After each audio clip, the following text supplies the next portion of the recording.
In a world where big game companies try to bring you wonderful, exciting new games, one company breaks the mold and brings you a heaping pile of Bethesda.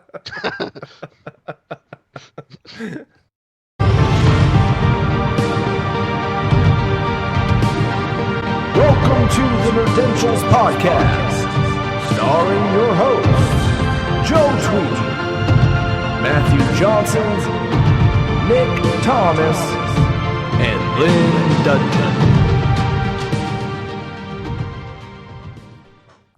Welcome to Nerdentials, your weekly dose of the nerdy essentials covering film, TV, video games, and comic books. I'm your host, Joe Tweeden, and ladies and gentlemen, joining us this evening for the nerdy conversation are my fellow hosts, the Nick Thomas.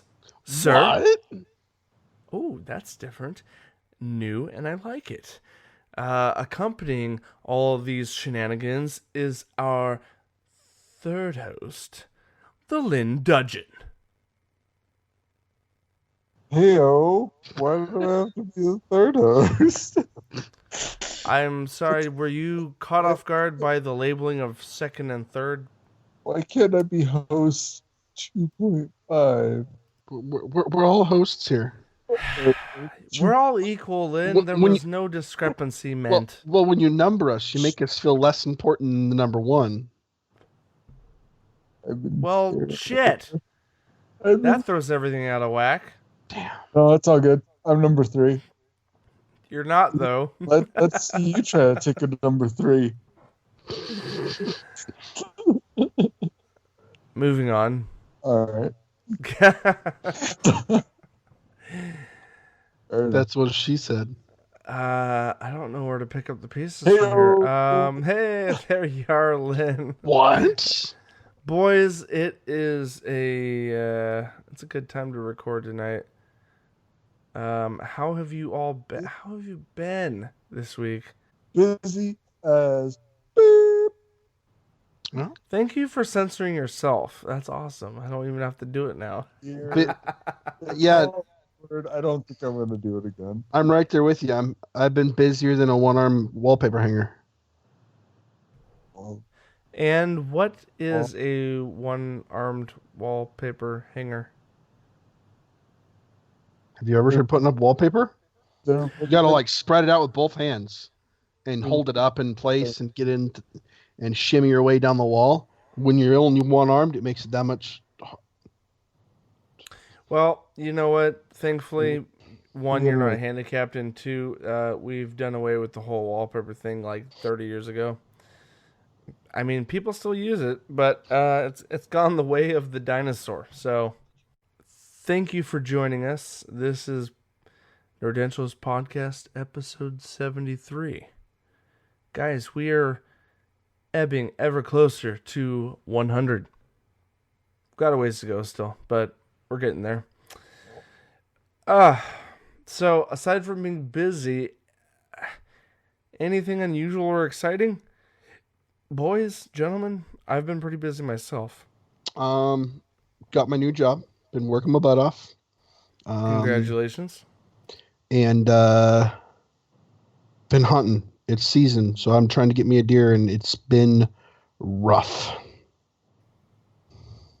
Is it? Are you using the right kind of bait? What? I'm not there with a fishing pole with a corn dog on the end of it. He's talking more shake weighty. Well, I don't know your tactics, sir. Sorry. I didn't mean bait in the literal sense. Typically, when you're hunting deer, you find where they're crossing, and then you wait during their normal cycles when they're coming through, and catch them as they go through. And so basically these animals were being massive dicks. No. They're just there, and I'm hungry. All right. I won't question your hunting skills any further, Nicholas. I want to fill my freezer and feed my family. So. All right. Well, till 4 p.m. when they roll through, and then you just go clubbing. Well, like last time, Lynn suggested that you camp out in his yard. No, I was looking at price of tags over there and everything. I might have to go get a tag and spend a week over there just hanging out with Lynn. I don't think that would be so bad. That's the way to do it. Well, guys, we have a number of things to cover in this episode. Shall we get to it? Roll that beautiful bean footage. Sorry. No, that's beautifully put. That being said, guys, let's jump into Movie Matters.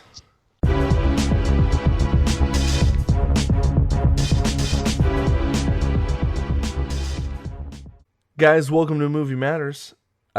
We are jumping back into our more classically formulated format where we cover the core topics one by one, and in between those topics we'll deliver some news and some reviews. Last few weeks we had a lot of heavy news. We did D23 a few weeks back. And then we covered some game info, and a lot of news hit us last month.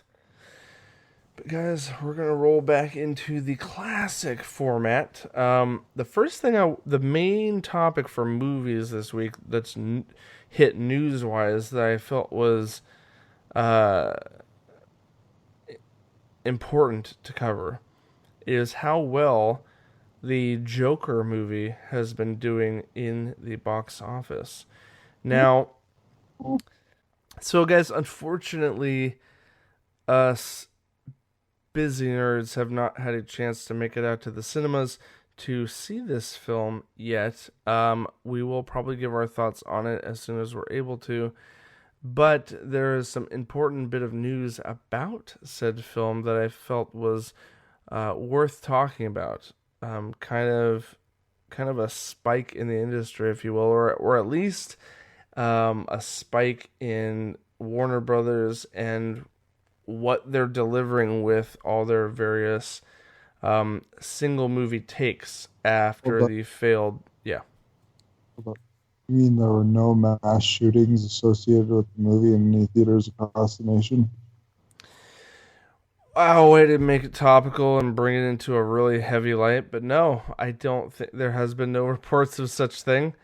And Lynn is referring to the concerns laid out a couple weeks prior to its launch, where a similar event occurred during the Dark Knight Rises premiere, which had no association to any of the villains or any of the characters of the movie at all.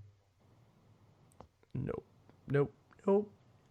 But we're gonna keep it light and fluffy right now. And we can talk about the social concerns of this film as we move through it. But guys, the headline this week is that Joker becomes the highest-grossing R-rated film ever.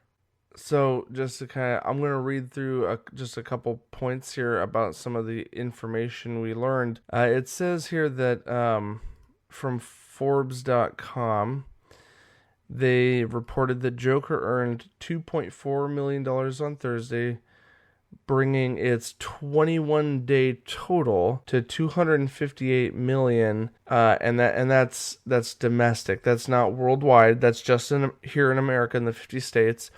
$258 million in the first 21-day total. Presuming it doesn't drop dead today, they say, it'll pass Captain America: The Winter Soldier, which made $259 million in 2014. The Amazing Spider-Man made $262 million in 2012. And they're saying that, as long as it maintains its current pace, it'll surpass both of those films.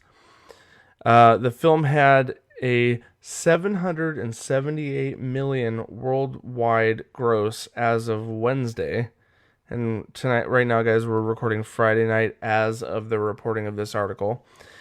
And it has now earned, at as of right now, 788 million worldwide.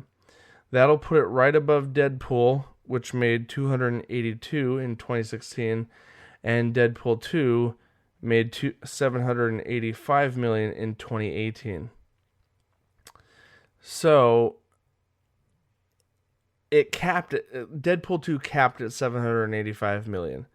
And right now, Joker's sitting at 778, only a few million away. And at its current pace, they are saying that by the following weekend, it will surpass Deadpool 2, which was at that time holding the record for being the highest grossing rated R film, period, like over all franchises and movie genres. Um, so that's nuts. Um, It comes back to the.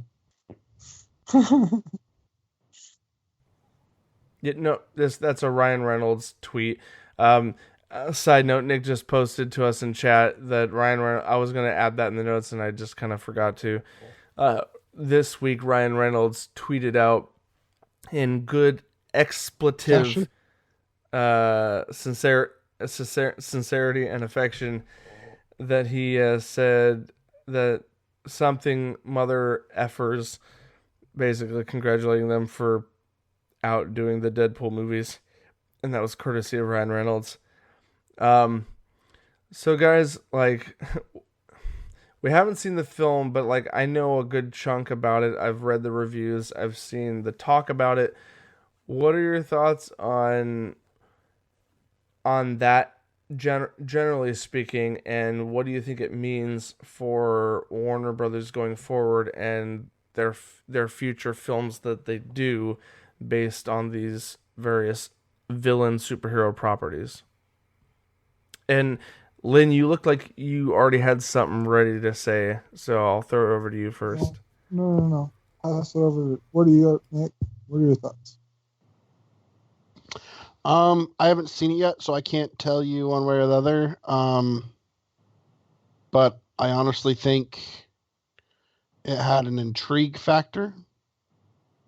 It may have just made that much money just because people wanted to see who was going to follow up after Heath Ledger, And whether it was good or not. all the media drama as well.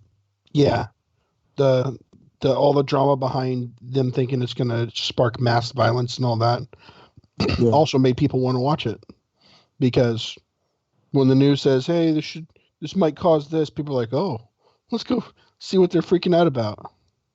Exactly. When there's a train wreck, nobody wants to look away from it. Yeah, and from what I've seen of it, I don't see why it's done that good. I like I said, I haven't seen it, but it just watching the preview, it seems slow to me and off pace. Well, Nick, that's kind of an assumption we can't fully make without actually watching it ourselves. But if you look at the critic reviews, it is and the fan base, it's very split down the middle. As far as there's half the fans think it was incredible and loved this alternate take on the villain, and then I think half the people didn't like it because maybe because of its violent connotations, its the mental illness that the character is portraying in this film.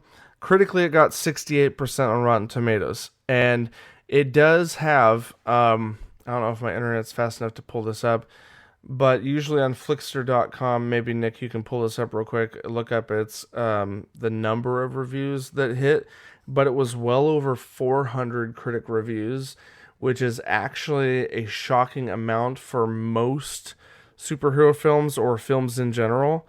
And I think, again, the reason it did so well, like what we're talking about with box office interest and the controversy behind it, I think that's why more critics reviewed it than what we traditionally see, because so many people were curious, like, why is it so controversial or violent, or a number of things. Critic reviews at 68, and the way Rotten Tomatoes works is they don't give you a Metacritic score per critic. It's each individual journalist or critic gives you a yes, it was good, or no, it was bad, fresh or rotten. And so then you take the 400 plus critics and how many of those critics didn't like it and how many of those critics liked it, completely excluding gray areas and variances of opinion, because someone might say, yeah, it was good, but there was a lot wrong with it. So unfortunately, there's not an like Rotten Tomatoes is not the best source to base it upon, but this movie had a 68% approval rating from critics, and right now it says on that there's an 89% approval rating from general viewership, which means the general public liked it more overall. So, like eight out of every 10 people liked it as far as general public goes. Lynn, you want to say something? Go ahead. Well, can I give my take into it before you get too deep into your critic? No, go ahead. We can move on into into opinions here. But my opinion will shut that idea down.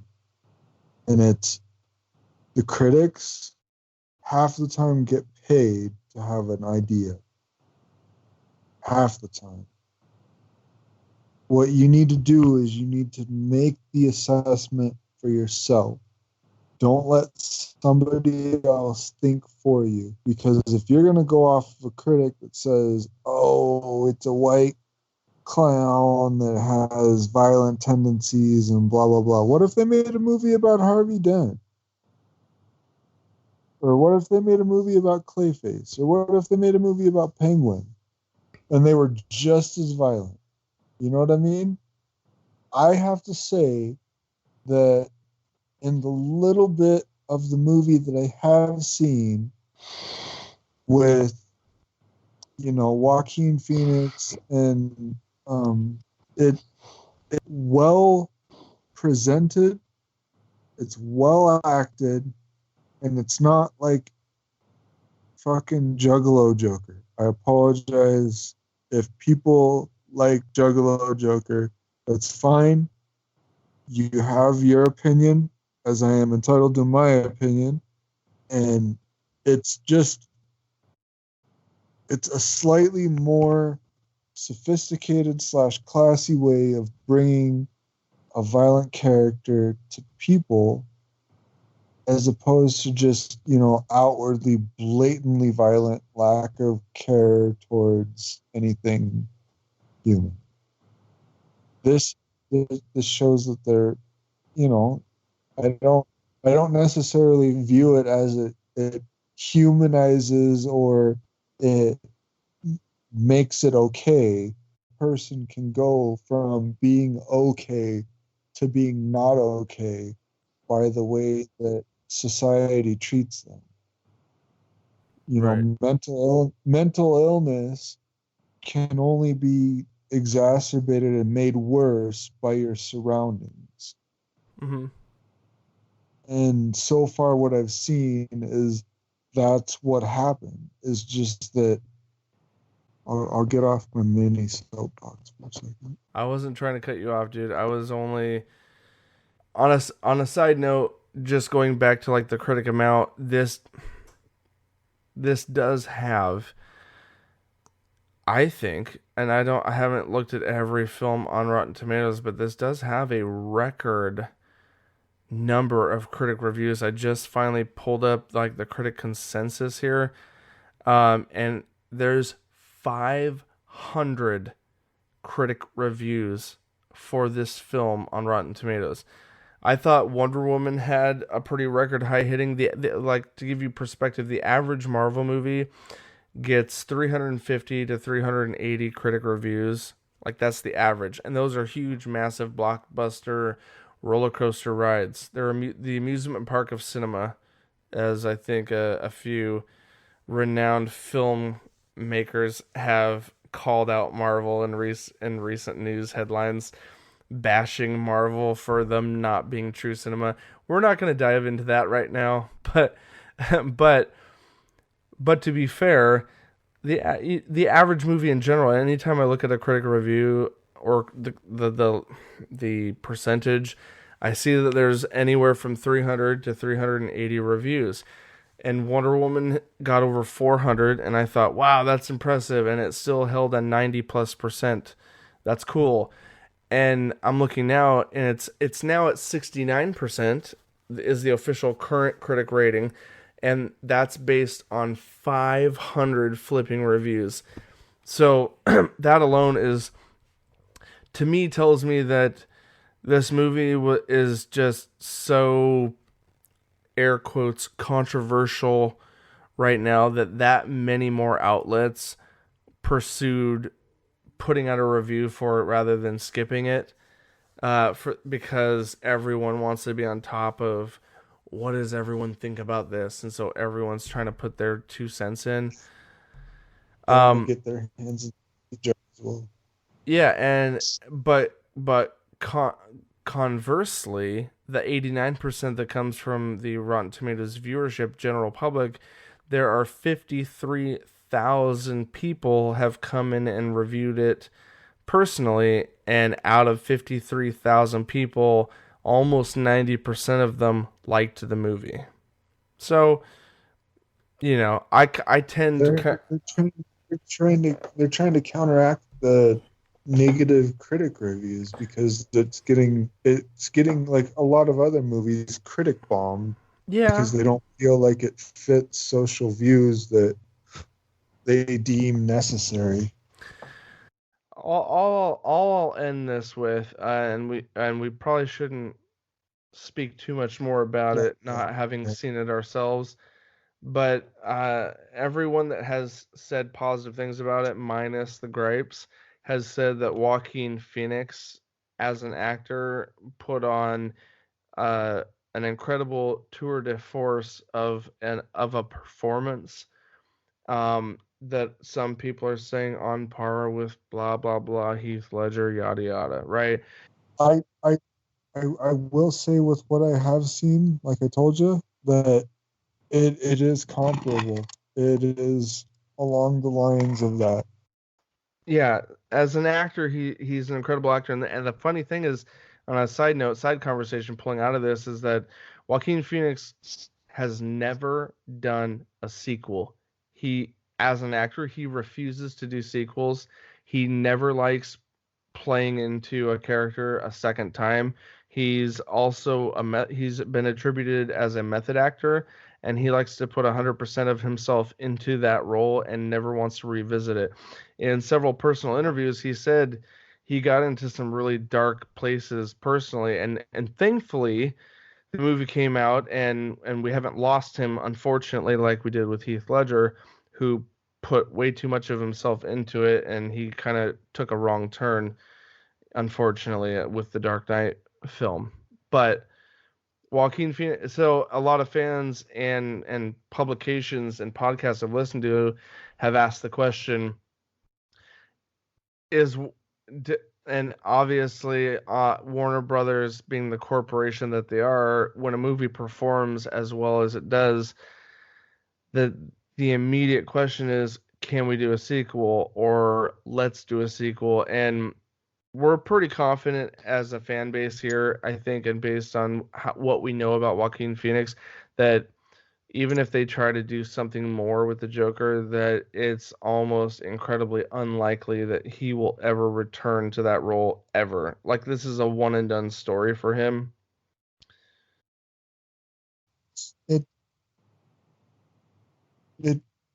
It just needs to be like it.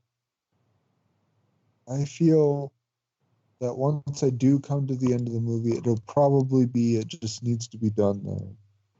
Because with how much effort was put into it and then how much mental stress was put into it on not only him, but like Robert De Niro, like during interviews, it probably just needs to be left where it's at. Yeah. I mean, especially if it's as good as like what Sundance says about it. Just Yeah. do pick something else and do that just as good. That's what needs to be done. Yeah. Like Agreed. get get another DC either hero or villain, and then put that much effort into that hero or villain.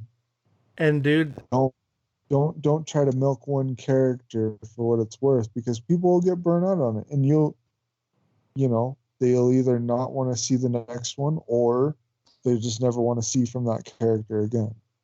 exactly, dude. And like that's what's so good right now about Warner Brothers right now.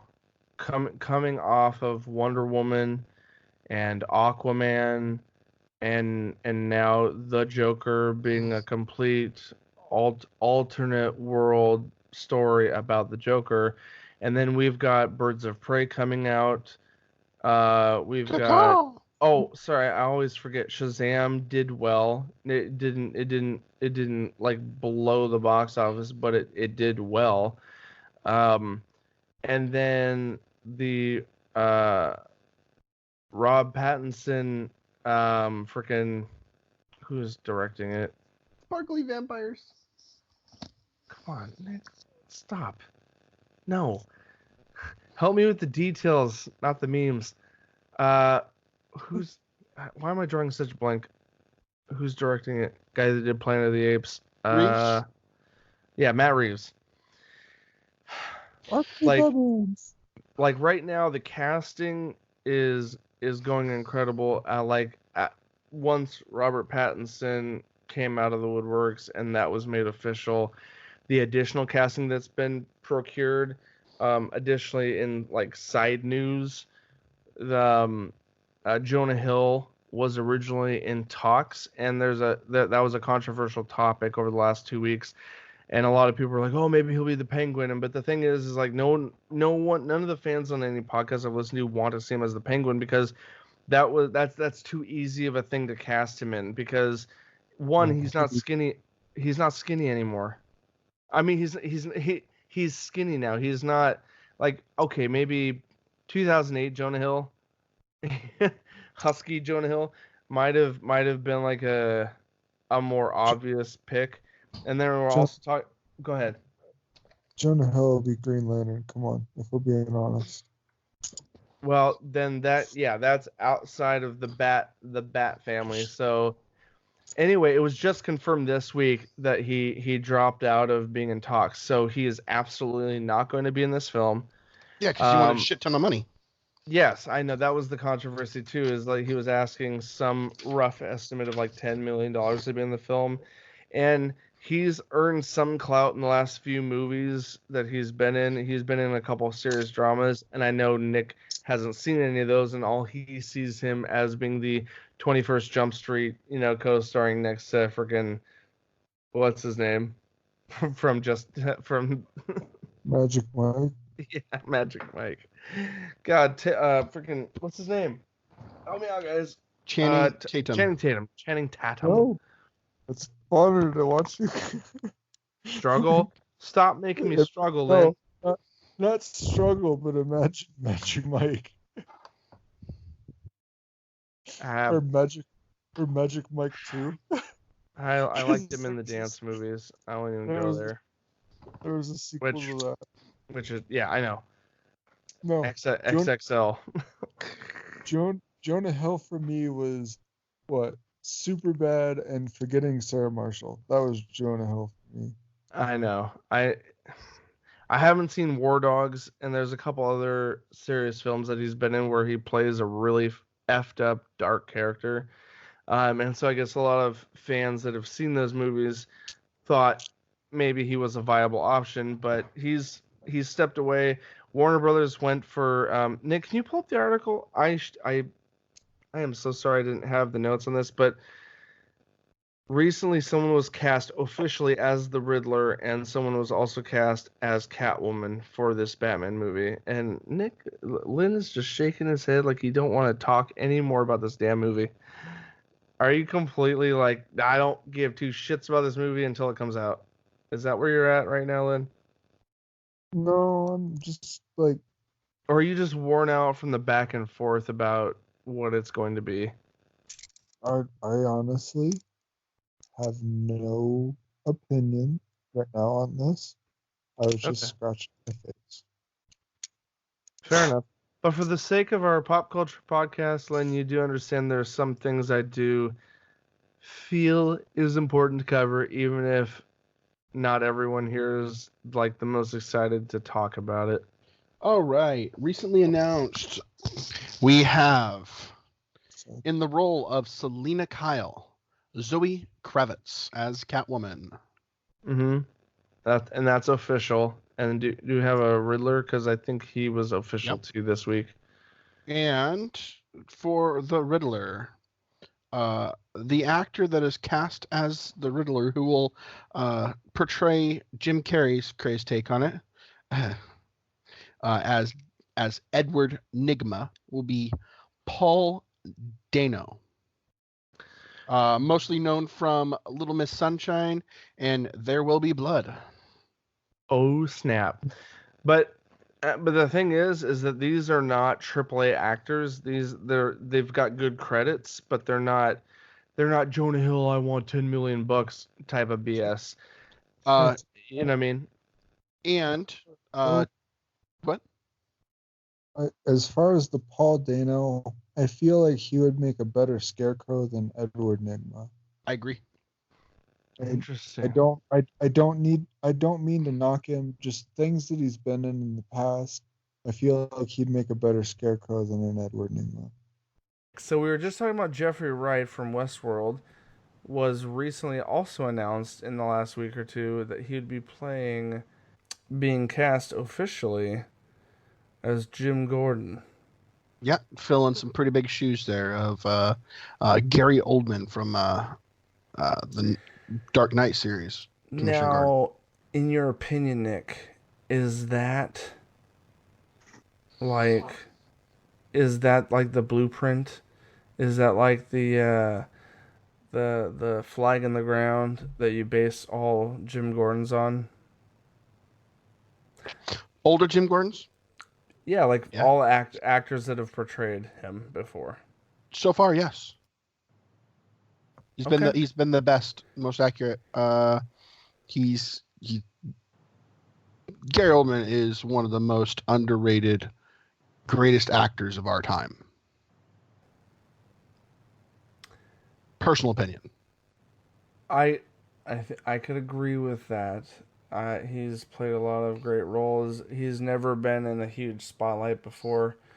But Jeffrey Wright has kind of a stoic demeanor, and he's kind of always quiet. And I don't know.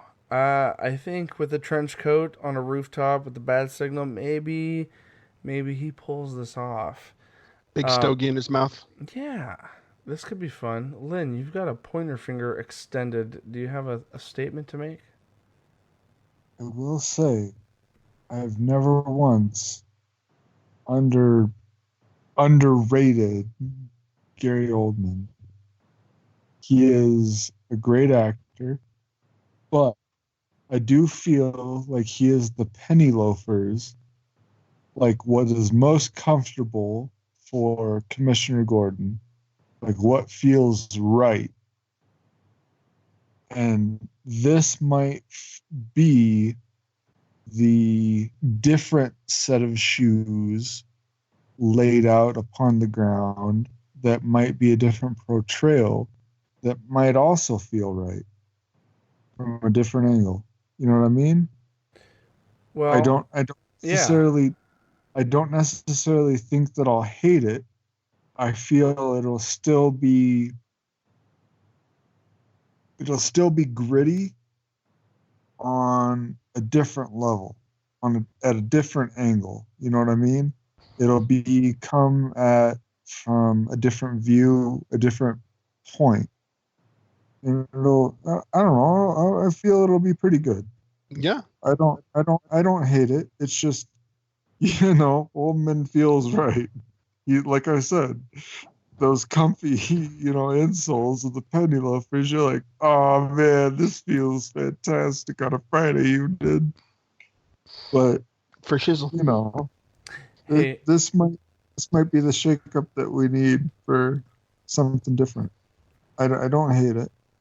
I think you open up an interesting perspective that may hold true, Mr. Lin. I think because we forget sometimes. I think that Matt Reeves is going for a noir crime thriller. Like he's trying to put this Batman into a more heavy set detective mode that is more common with some of the Batmans of old, the Batmans of yore. And so I think this whole film noir crime drama might play Yeah, out at better strengths with some of these character choices and these casting roles that are being picked. Um, it's tough though because honestly, you know it would feel great and feel right done by Batman is something like the Animatrix. I don't mean to throw out off topic or askew ideas, but where one idea is met by a bunch of different ideas, but all along the film noir idea, because Oldman and then the new casting and older casting still make a great Gordon.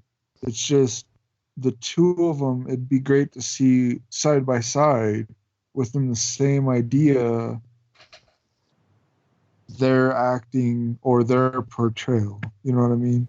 yeah, and Because in case you weren't aware, there Matt Reeves is, as far as the script goes, is going for a Batman in his late 20s. So this is meant to be like a younger beginning of his career Batman story. So you think this might be a year one approach?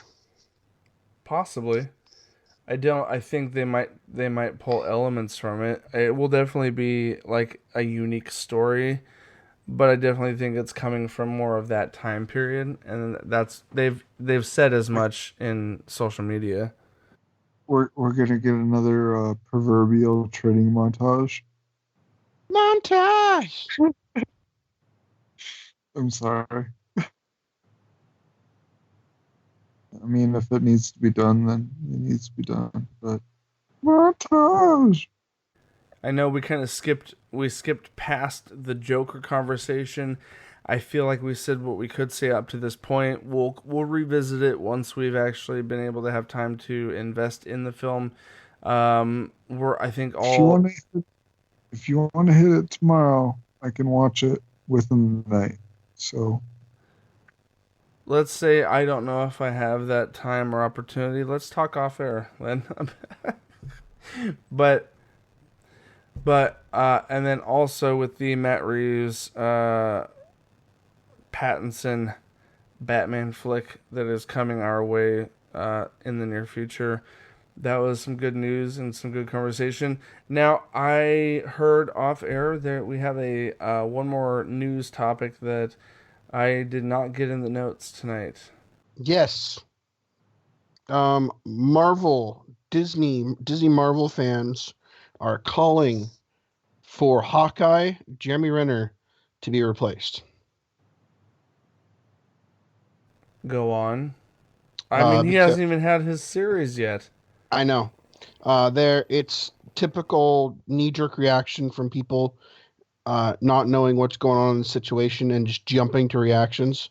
There was uh, allegations brought up against him about some questionable actions. His wife, his ex-wife, uh, said that he allegedly threatened to kill her, and he had a drug problem, and blah blah blah. Him and his lawyers are saying that it's all lies and all that, but it's just another point of proof that people will jump to any conclusion, and no matter how good someone is at a role, ask for them to be replaced because of stuff they've heard. Hey, so correct me if I'm wrong, but isn't the rule here in the US you're innocent until proven guilty? Yep. Since since since when did we become condemned by your peers before anyone gets all the facts? I mean, sorry, sorry, sorry. There's a few directors that have seen that one firsthand and have bounced back from it, but I think only because people realize that they can't do without him. All the Marvel actors, I hope that a lot of that is not true. I hope none of it's Well, true, but as a human being, as someone who was born on this earth as a human, there's two sides to every story. Minimum. Minimum. There's two sides to every story. Yep. And one of them is usually fabricated to be worse than the other. And you never get both. You get one. And usually the one that people view as the most story worthy or click worthy is what gets posted. And that's usually what's most detrimental to anyone's, I mean, social outlook from others. And that's not what we need. This whole soapbox cancel culture needs to stop. Yep. agreed. And I apologize, but I mean, we need to hear both sides of the story, and everything needs to be fleshed out. And you can't just jump. You can't you can't knee jerk because usually in some instances, like the industry where I work in, knee jerk reactions are worse than what was there before, and usually get people killed. So, I mean, in this instance, nobody will die, but Yeah, it's still a reaction that sucks and it is all too common in today's industry. I'm I mean, for for any human being's fight, I I wish that anyone would listen to both sides. That's, I guess, the only place where I could be. Yeah. Absolutely, sir. Nick, any concluding thoughts before we move on to our movie review for the week? Nope. Was just wanting to point out ridiculousness. Absolutely. Perfectly stated. And yeah, guys, I mean, feel free to put a comment down below on the YouTube video or message us over Twitter or Facebook on your thoughts about the industry and knee jerk reactions to accusatory claims against actors or anyone in the industry. There's probably a lot to be said for such things. So, guys, let's jump into what we've watched this week. We have one particular film that me and Nick would like to review that recently was showcased over on Netflix in light of the October spooky month. I will give you guys the quick rundown on what's in the movie and who's involved, and then we'll give you guys our general thoughts and rating on it. So, the film in question is entitled Eli. It's directed by Kieran Foy. He is an Irish director and producer known for the 2012 movie Citadel, the 2006 The Fairies of Blackheath Woods, and the more commonly known film Sinister 2 from 2015. It was written by David Tricarico, Ian Goldberg, who worked on Autopsy of Jane Doe and Fear of the Walking Dead, and Richard Naying, who also worked with Ian Goldberg on those IPs. This film stars Charlie Shotwell, a child boy actor known for Captain Fantastic from 2016, All the Money in the World from 2017, and The Glass Castle to 2017. Co-starring Kelly Riley and Max Martini, who played the parents, and Lily Taylor as Dr. Horn, who is more maybe well known from her role as the mother in the Conjuring film. We also get a cameo by Sadie Sink from Stranger Things fame. The synopsis for this film: a young 10-year-old boy, Eli, has an unknown illness that means he can't leave his house, and when he does, he has to wear a head-to-toe hazmat suit. His parents, Rose and Paul, played by Kelly Riley and Max Martini, manage to find a doctor, Dr. Horn, played by Lily Taylor, who may have a solution to all their problems. Naturally, Dr. Horn's facility is in an incredibly remote area, and it is housed in an old and creaky mansion and has dark and spooky hallways. All the makings for a spooky stay. Without going into spoilers, that's kind of the gist of this thing. It's kind of like the Bubble Boy effect. Like his skin can't touch the air. He can't breathe the air. He immediately breaks out into massive rashes that nearly threatens his life. And so they keep him in kind of this confined bubble, basically, with supplied air. The parents finally get a hold of this doctor who seems to have a remedy for someone with his unique issues.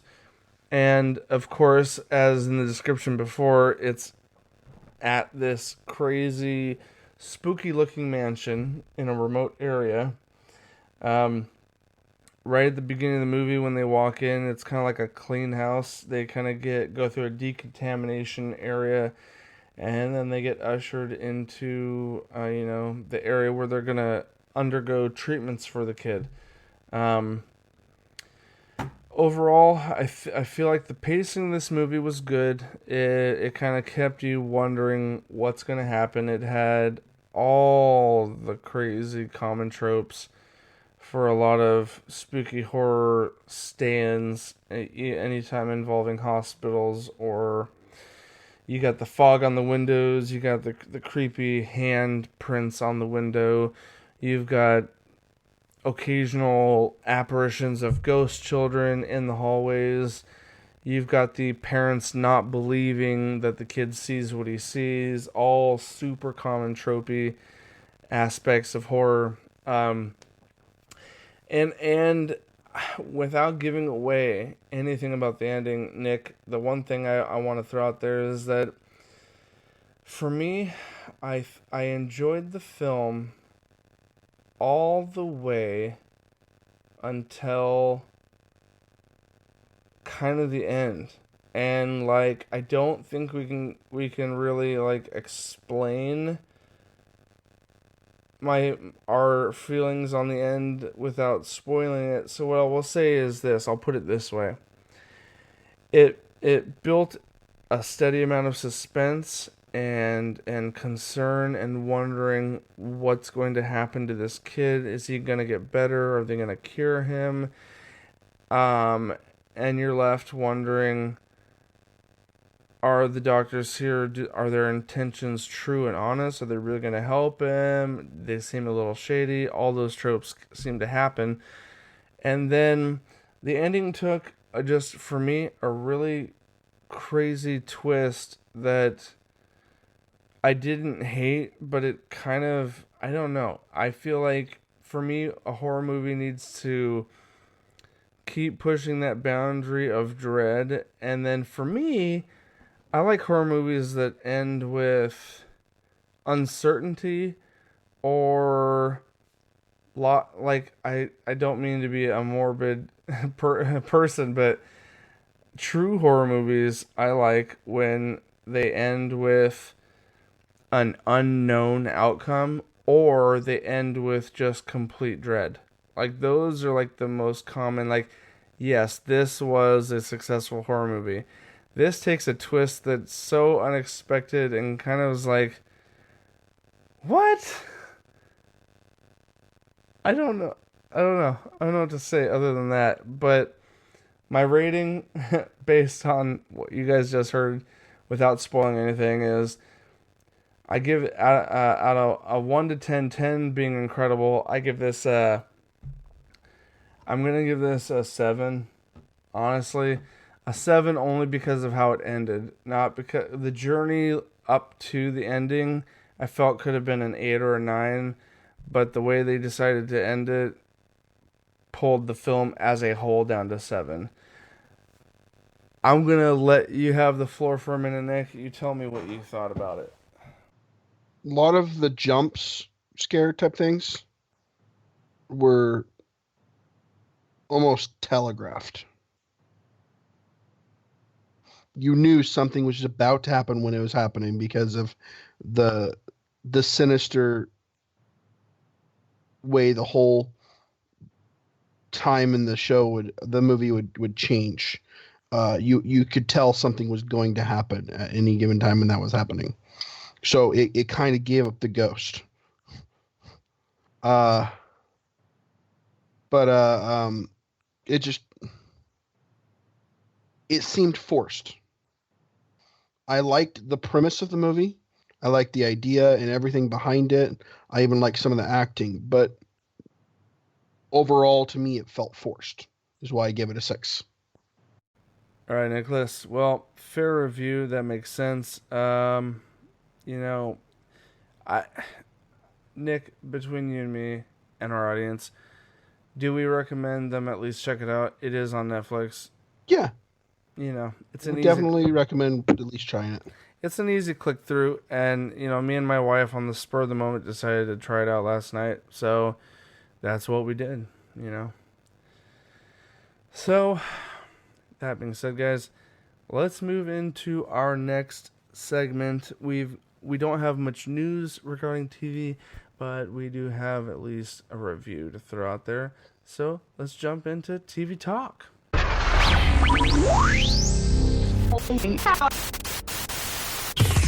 Guys, welcome to TV talk. Again, not much for news right now, but we have a show to review. I'm going to toss it down to our nerdy host, Mr. Nick. Yeah, You got something, Nick? yeah. I came across this little gem on Netflix. It's a Netflix original, which is rather new to the streaming's the streaming platform. It is Netflix original Daybreak. It is actually based off of a comic series by Brian Ralph. And it is a post-apocalyptic show with some interesting twists. Your main character, Josh. Just Josh. Mm-hmm. Yeah, yeah. That you'll get it when you watch it. It stars him, and I don't remember the actor's name. I should have looked this up before we started. So there's Colin Ford as Josh Wheeler, Yep, Colin Ford. Olivia Allen Lind as Angelica, Austin Crute as Wesley Fists. Yeah. No. And Matthew Broderick as the principal. Freaking, I absolutely adore him in the pilot. Go on. No, it was a sheer pleasure to see Matthew Broderick in something again. I very much missed the way he acts and the way he reacts to things. He's got a very expressional face. It's something in the eyes. It's just like, oh, and it's you know what I mean? Mm-hmm. Yeah, but you know what I mean. He's got a very unique stoic, like hippie of the future type personality. Where in the pilot alone, he drops all these pop culture references like he's totally hip and in with the kids of today. And a lot of the reactions that you get from the kids are like they're kind of caught off guard. Like they don't say it, but you could see on their expressions they're like, "Dang, Principal knows what's up." When he's dropping references like, "Oh yeah, I place the what was it that one character on Overwatch." And Yep. it was there might have been a Fortnite reference, and there's a bunch of Minecraft. There's a few different Oh, references everywhere. throughout the whole show. I imagine. The IMDb synopsis goes as this: high school outcast Josh is searching for his missing girlfriend in post-apocalyptic Glendale. He's joined by a group of misfits, Angelica and his former bully, Wesley. On the way, they'll face many weird things. Um, Yeah. this plays off almost like a new age version of damn it. What was that show? What was that movie? Another post-apocalyptic. There was gangs and everything, but it was new. Waterworld, No, it was newer, older. way older. Come out and play. Oh, you're talking about the Warriors. Yeah, Warriors. Thank you. It had a very warrior feel, but up to date and modern. Because after this apocalyptic thing happens, all these different subgroups of peoples from the school and stuff form their groups. Like there's the jocks. There's Let's not forget the one detail, Nick, in this whole premise for this show is that all the adults have been, in a very unique way, zombified. or ghoulied. Sure. And they walk the streets like zombies, and they keep mumbling phrases or sentences. And what we learn in the very pilot is that the thing they sound like they're having conversations like normal humans, but the problem is as our lead actor states in his fourth wall breaking narrative to the audience, that these ghoulies, or all the adults in the world, keep repeating the last thing they were thinking or saying before the nuclear bomb went off. Yep. And so instead of them grunting brains or buh, you hear things like, yes, I need to avoid that tax evasion, or maybe I should call up my accountant and blah, blah, blah. And they just keep mumbling these meaningless phrases that the last thing that was on their mind before they died. Or half off at Lululemon. Yeah. It's very modern cultural pop references out the ass. It's got a huge amount of comedy. It's got gore. It's all kids. You actually brought up the thing that makes this so unique, charismatic, and endearing. The whole show, the main character is narrating it with fourth wall breaks, almost like Deadpool style, but as a kid, and he's very charismatic how he does it. Yeah, like in episode 1, he confronts these jock-like guys who are part of the golf club of all things, and they're like badasses. They're trying to be rough and tough, and all the golf clubs have had makeshift weapons made out of them. And he goes and he thinks he's rescuing his girlfriend that they're berating or whatever. And as he's talking to them, he's like, the only thing he can think of to do to get out of them overwhelming him is like, I've got a story. I've got an origin story, he says. And all of them are like, hey, we've been bored for a long time. We'd love to hear a story. You know, like, they're all going to, like, attack him and enslave him, but then suddenly he presents them with, I've got a story, and they're like, we want to hear your story. and out of nowhere he fourth wall breaks, turns to the camera, and starts telling his backstory. And and that's just in episode 1. There's a lot of backflashes. There's a lot of mental breaks, like what's going on in his head type thing. It's one of the most entertaining shows I've watched in a long time. And you watched it all the way to the end. I started it yesterday and stayed up till 4 a.m. and finished it. Damn. What's the episode count and runtime for these episodes? Stop. That many and that long. Let me see. Pull it up real quick on actual Netflix. It will tell you episode count and runtime. I think there's 10. Under my recently watched, I will pull up. Oops, wrong show. We don't need to know about your porno. Daybreak is 10 episodes long, and they are roughly anywhere from 38 to 49 minutes apiece. So, 45-minute sitcom on average, 10 episodes. Yeah. Not bad. One season. Boom. I would give it a 10 out of 10.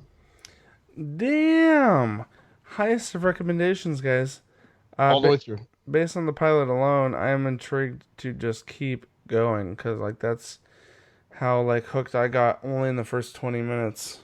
It's definitely a refreshing take on the whole zombie apocalypse feel. The way it's approached with the satire makes it real easy to bite onto and follow it through. There's a lot of characters in here that are just ridiculous that you can't help but watch because it's like a train wreck. I love that. I'm always down for teen drama in an apocalyptic setting. The person that stole this show for me, there's 2 people that actually stole it for me. And when you watch it, pay attention. These are ones to follow because they're funny and they lead to some of the best interactions in the whole show. You said her name before, not his girlfriend Sam, but the little girl. Oh, Angelica. Angelica. Angelica is. She's like the kick-ass version in this group. But crazy. Kick-ass, to be fair, was a little crazy. True. She was raised by Nicolas Cage, for crying out loud. And Mrs. Grumble. Ooh, Grumble. Not Grumble, Crumble. Oh, my bad. Like crumbles. Yeah. No, but it's definitely worth watching. If you haven't watched it, turn this off. Go turn it on right now and watch it. No, go now. And then come back and leave us your thoughts down below in the comments section. We'd love to hear what you have to say. Yeah. We'll try to catch up on this during my CW binge that I'm currently locked into. I took a moment to try to watch half the pilot today. And we're glad you are finally trying to catch up on the C-dubs. Guys, Crisis on Infinite Earths is upon us. I guess there is one little tidbit of news in TV talk, just to briefly mention as we go into gaming bits. Brandon Routh officially announced today he bid his final farewells. Now, guys, not a spoiler because I'm not talking about anything about the show, nothing about the plots. But in the CW show Legends of Tomorrow, they're in their 5th season right now. And I don't know what happens to him in Crisis on Infinite Earths, but actor Brandon Routh, who plays Ray Palmer, a.k.a. the Atom, and who will be playing the Superman Kingdom Come version in Crisis on Infinite Earths crossover in December, just wrapped up filming their final episode for the 5th season of Legends of Tomorrow, and bid all the cast and crew a fond farewell, as it will be him and his wife Courtney's last official time with the CW. They are going to move on to do bigger, brighter things. The actor Brandon Routh is leaving Legends of Tomorrow as the Atom. And I don't know who his wife, Courtney something, she plays one of the reoccurring characters in Legends of Tomorrow. Yeah, his spouse is Damien Dark's daughter, Courtney Ford. Okay, yeah, Courtney was her name, right? Now, listeners and viewers might be confused as to why I'm talking about something ahead of where I'm at in the storyline. Like, these are technically spoilers to me, but at the same time, I'm still like full blown getting into the CW right now. I am just finished season 2 of The Flash. I just finished season 4 of The Arrow. And to give you guys perspective, I am 3 years total as of right now. I am 3 years behind all the CW seasons. Because they're on Arrow season 8. They're on The Flash season 6. Legends of Tomorrow season 5. Supergirl season 3, I think. And Black Lightning season 2. Black Lightning season 2 and Batwoman just premiered this year. And after only 2 episodes, the CW official Warner Brothers officially announced. I didn't know it was in a testing phase, but they have officially announced a full season order for Batwoman. Even though the pilot had some rough fan and critic review reactions, it's still successful enough in their eyes after 2 episodes that they're going to order the full season. There's one other CW show that got ordered. I just saw the article today. Not related to the heroes, but nevertheless, that's where I'm at. And to give you guys a quick closing review, I will keep it very brief. Season 2 of The Flash was freaking heart-wrenching. And the final scene at the end of the finale, I know it's 3 years back, so maybe you're like me and you haven't caught up and you want to, so I'm not going to spoil it. But granted, all you fans out there know what I'm talking about when I mention the ending of season 2. That I can't believe. I'll put it this way for the hardcore nerds to truly understand. And I knew this happened in the Flash series. I can't believe Barry Allen is trying to pull a Flashpoint maneuver. I'll leave it at that. I'm not going to say anything else. I just can't believe in the final moments, Nick. You are so far behind. Yes. Okay, we'll talk off air. We're gonna move on so I don't ruin it for any other listeners. We'll get a deep dive into CW later. And guys, we'll revisit that whole CW thing as we get closer to the crossover in December. But for now, it's time to drop into our last topic for the episode, guys. Wayne's topic? The best topic? One of the best. Let's get into Gaming Bits.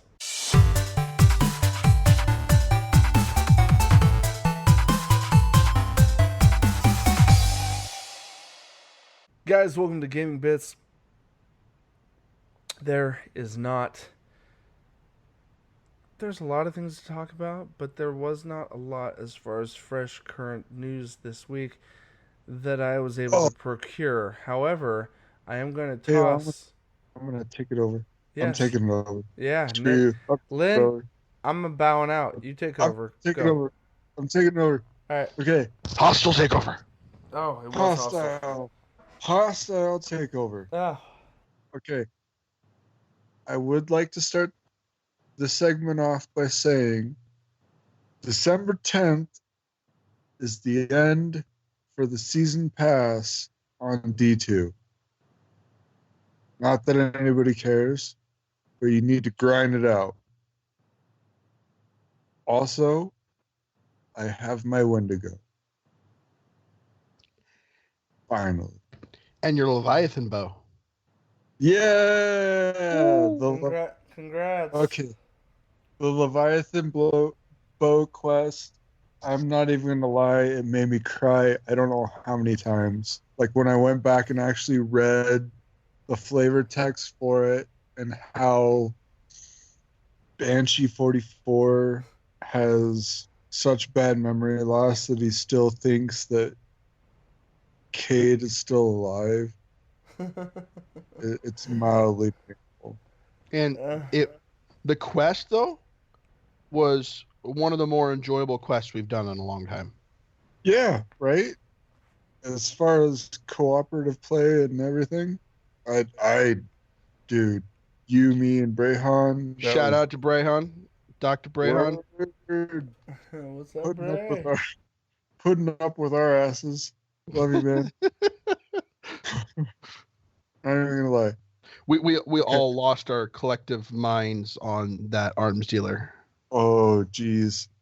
And apparently, from what he says, playing with us wasn't even nearly as bad as playing with the Blueberry. So we got to feel good about that at least, right? Right? Yeah. Okay. So, next thing I want to move on to is, let's see. Can we talk about Bethesda for a minute? I've got no problem with that. What are you guys' thoughts on Bethesda right now? Right at this minute? At this minute, I have not played anything from them currently, so I have this false image of a company that cares about its player base. In a world where big name companies of games try to further their franchises, one company breaks the mold. Bethesda deals us a big pile of crap. So here, coming from someone from experience and someone who is from a loved one, purchased the game for them and attempted to get them to play it with them. Here's a head scratcher. Here's a real big head scratcher. So they first initially launched and said microtransactions were only going to be cosmetic. All microtransactions were going to be like costume. You never said the name of the game. Okay, Fallout 76. The big name. Oh, I mean, to be fair, Nick, we said Bethesda and Fallout 5 is like another 10 years away. So, Bethesda makes other stuff. yes, Elder Scrolls, which is also another 5 years away. Yeah, there you go. Fair enough, but okay, Fallout 76. So they claimed that all microtransactions were going to be strictly cosmetic. Okay. And then when you get into the game, the first few transactions that they add in after the costumes were a fridge and repair kits. That doesn't seem like that's cosmetic only, right? If I'm being fair. And then the transactions after that were, what is this new one? A subscription fee. You can pay $13 a month for Fallout this. first. Yeah, first. Or you can pay $100 for the year and get all 12 fingers. But so what it's supposed to do is it's supposed to give you infinite storage space, You're supposed to be able to get another spawn location or quick fast travel location being your survival tent. And you're also supposed to get a few other things that are supposed to make your life easier or more enjoyable via the sandbox, i.e., emotes, which are, I mean, throwaway cosmetics. And then you get 18, correct me if I'm wrong, 1,800 atoms per month to your account, and then access to private servers, which is, all of that sounds sweet. And all of that should have been in the game pre launch, if I'm being honest. Like, you know, Fallout 4, you got all, I mean, you had the ability to make infinite storage yourself. You just jump between base and base and you could store stuff throughout. But the catch being is you have to pay the $13 a month or the $100 a year to access the infinite storage space, which upon logging out and changing servers deletes items, or hopping to a friend's private server deletes items, or i.e. other elements of server change / logging in or logging out deletes all of your scrap, which, you work hard to farm all that, and then it just kind of sucks. It makes it pointless. And then on top of that, you pay for the private server, which people are reporting that even when you try to start a private server, anyone within your friends list can join it. And it's pretty painful. Are both of you guys done? No, I agree completely too. It is painful. It's they hyped this game up so much and have dropped the ball so many times and then work so hard to try to get it to come back and make it something people can be, I might give this a try, just to have the whole production team have a collective brain aneurysm. For a minute there, it actually felt like they were trying to do right by the community, and then with the additions of the fridge or the scrap collector robot, it's pretty painful. I mean, yeah, you can earn atoms in game. It's super time consuming, and I don't know. It's pretty rough.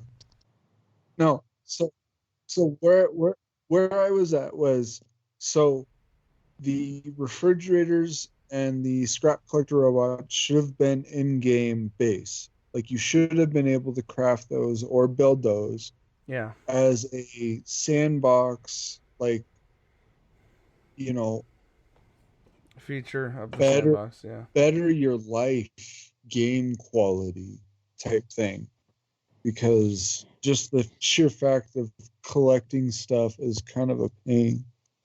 And then the fact that you're on servers with other people, it just makes it even more rough. But with the subscription, you're supposed to be able to do private servers, which aren't private, as per several Reddit users have shown, that when you create a server, anyone within your friends list can join that server whether you like it or not. Oh my And, god. and then the tents are kind of a gimmick thing where those should have been in your inventory or craftable from base game. And then the infinite storage, you should have been able to create more stash boxes and eventually got yourself to infinite storage. But Yeah. you could create as many stash boxes as you want, and I could only have like maybe 50 to 150 storage slots. You know what I mean? It's I'm coming to you from someone who's legitimately played the game and tried to get into it. And it's just Yeah. it's not all these things that are behind this paywall of the $13 a month or $100 for the year. All that shit that's right there should have been in the sandbox, should have been there from day one to make people just the experience of playing the game more viable, because all these things that they're getting paid for by all these people who are dumping money into the subscription are suggestions from the Reddit community to make the game better, to better people's experience and get more people to buy the game and continuously pay into the item store to pay for further DLCs or further add-ons.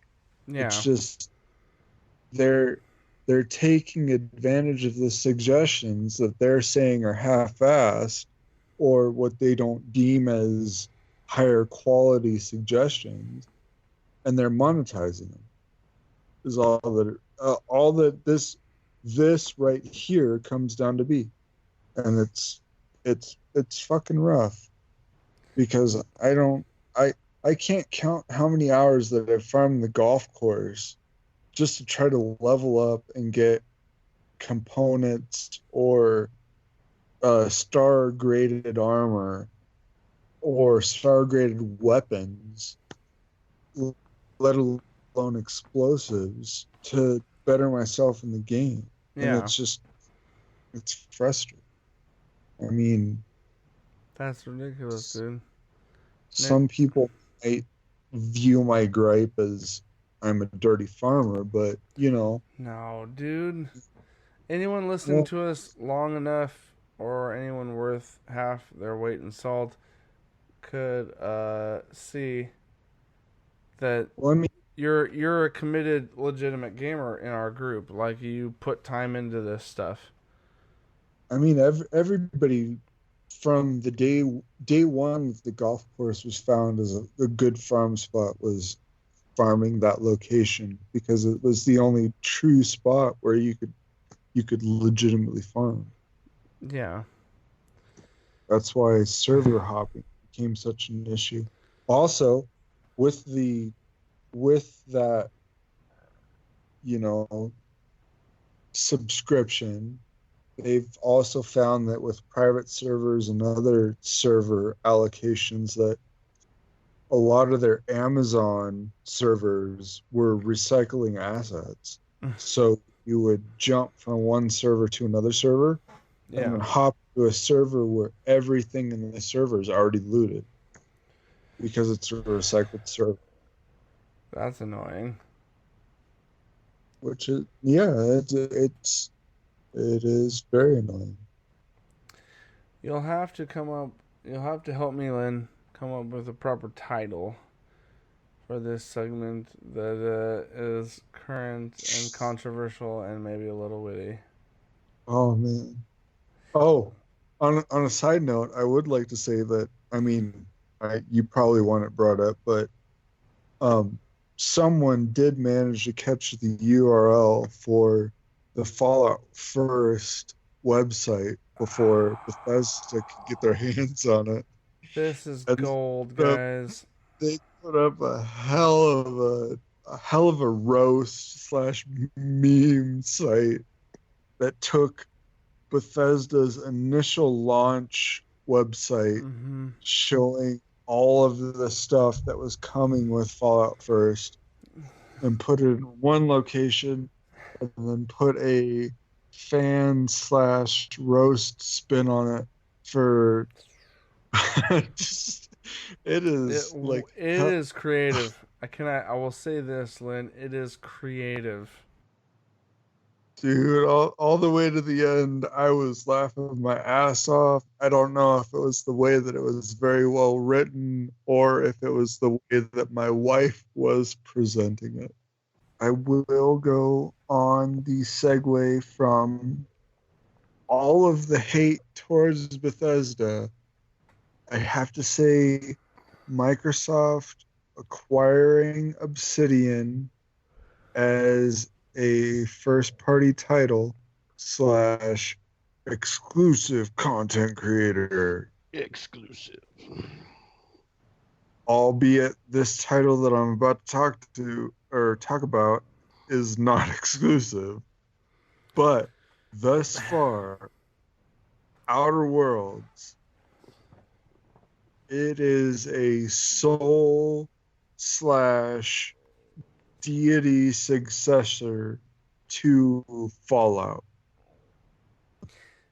The, I a side note to the multi-platform aspect before you get into it, that I'm kind of like excited to see what happens with this, is Microsoft acquired Obsidian as a development company, as in like they paid them X amount of money to get them to become a first party developer for them, which for all intents and purposes means that anything they make has the potential for being exclusive to Xbox, because that was Microsoft's intention over the last 2 years of acquiring all these development companies, in order to expand their library of exclusive content, because Sony PlayStation has always been at the top of their game with that. They've always been ahead of the curve with having more first party exclusives than anyone else. And that's why Microsoft is trying to finally kind of level the playing field a little bit. But as far as Obsidian goes, the interesting thing about this is a property that they've been in development with for quite a while prior to the acquisition of their company. Microsoft is also not shy from allowing IPs that they own to be on multiple platforms. Case in point, Microsoft bought out Minecraft, and they didn't suddenly decide, okay, you know what, we own them now, we're going to make them exclusive and pull them off of everything else. Instead, they realized the money opportunity there by allowing them to be on every platform, and they pushed their extensions out to Nintendo. Nintendo Switch has Minecraft. There's Minecraft on mobile devices, iOS and Android. Microsoft, Everywhere. yeah, everywhere. Microsoft is like, you know what? We're gonna push it out everywhere and make it crossplay. Yay! And so when it comes to this new property, they're buying up Obsidian and making them a first party company for them. They also realize, hey, Outer Worlds is a pretty heavy set Fallout style RPG. And it's coming out everywhere. It's coming out on PlayStation, eventually the Switch and Xbox. I don't think they're gonna pull away from any sequels. I don't think. What I'm saying is, any additional sequels to this game, I feel like in the Minecraft frame of mind, they're probably going to continue allowing it to be a multi-platform release. As a side note, I just wanted to throw that out there. okay, and that's fair, and this game needs to be on everywhere because so far it is pretty legit, pretty legit. I will say the aesthetic appeal of the game has the very current day No Man's Sky feel to it, where it is very beautiful as opposed to what No Man's Sky used to be. It is the vegetation, the creature life, and the NPCs are gorgeous. It has the dialogue slash what would you say? Dialogue slash role playing of a like Elder Scrolls game meets a Knights of the Old Republic meets a Mass Effect game. So Damn. you have your multiple choices, but they are also benefited by your charisma per se. I won't get too deep into it there, but it There also seems to be like a deeply connected, connection. Like once you get to this point, well, not even very far into the game. I've already got four modifiers which can affect my conversation choices, and it changes the outcome of how you talk to people, which is fantastic because one of the stats is a base stat, and then three of the other stats are skill stats, Nice. which is which is yeah, that's a nice level of heavy RPG it's going great on. because I call back to like all of the D&D players, anybody who enjoys like building a well in depth character sheet that has like well defined skills, traits, perks, or flaws. This game does play to you and your choices. It doesn't limit you as far as skills go. You can dump in per level 10 points to whatever you want. And a lot of the skill choices have multiple skills within each choice. So you're not super limited, but you are limited.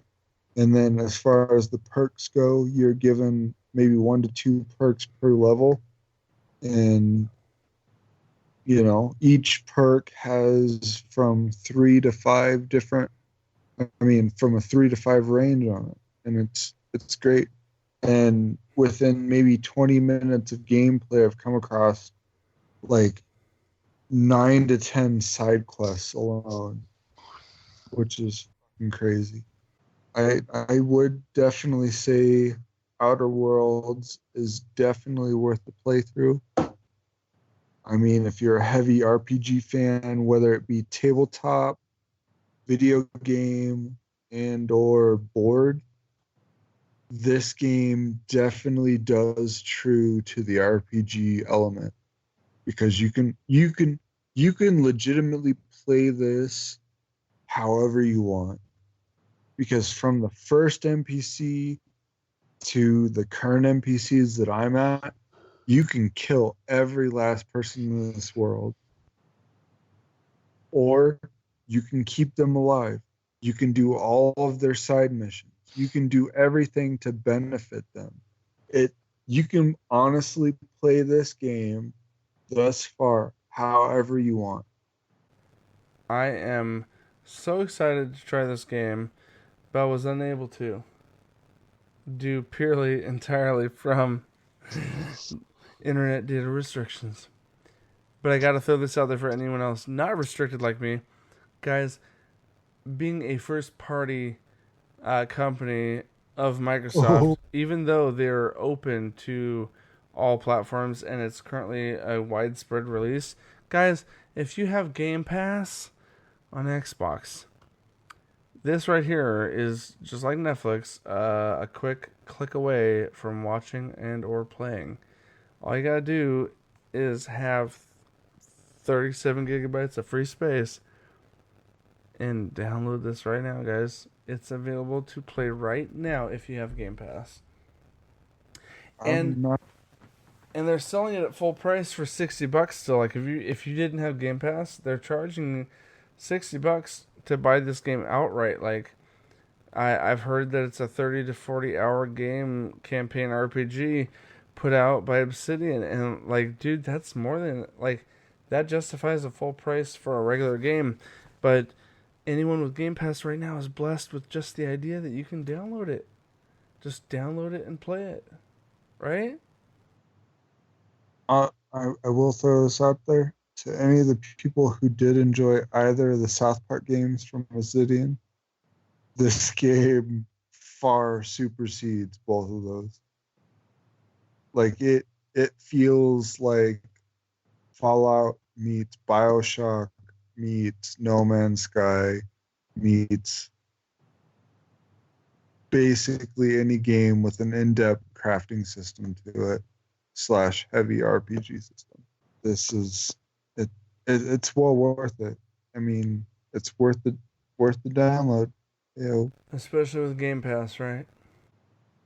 Right? Definitely with Game Pass. Fuck yeah. I'd honestly, if I didn't have Game Pass, I'd shell out the $60 for this. I would. That's always like a promising perspective to deliver, sir. Lynn, how much time have you put into this game, roughly? Thus far, I've probably put 2 hours and 30 minutes in. Okay, that's not bad. I kind of wanted to get a little perspective before I like promote to the audience what they can expect as far as like, well, you know, you're gonna end up going this far before you see anything, kind of expectations. But guys, go check out Outer Worlds on Game Pass, and if you like Obsidian Entertainment enough, maybe buy the game outside of Game Pass.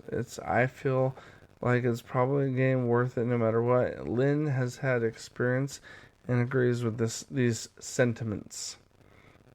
Guys, for now, we're kind of winding out on any additional news or reviews at this point. We've got some things for you guys to look forward to. We are at the end of the month of October, and so we're going to get heavily into our fall season, leading into a very festive month of December, perhaps. But guys, if you need an extra little taste of spooktacular things, go check out our website, where at the top of the page we have currently our spooktacular movie reviews, very heavily right now being curated by the Nick Thomas, as he is trying to watch. He started out with the goal of watching a movie a day, and the amount of movies he's watched, we're pretty much on par for that sort of statement. But guys, if you want to listen to the podcast or check out the YouTube videos, the movie reviews, the movie trailer reactions, the gameplay videos, the walkthroughs, or if you want to check out the latest recommendations for horror flick review movies, there's a very specific place you can go for all this. Go to nerdentialsmedia.com. That's right, nerds. There is one website where every single one of these things can be found. Videos, podcasts, and articles. It is your hub for the nerdy essentials. I'll throw that out there, guys. But thank you for joining us. Thank you for sticking it out for this episode. Hope you were entertained. Leave a comment down below on any other additional questions or topics you want us to cover in the future. But for now, for me, Nick, and Lynn, this has been your Nerdy Essentials, and as always, nerds, we will see you on the other side.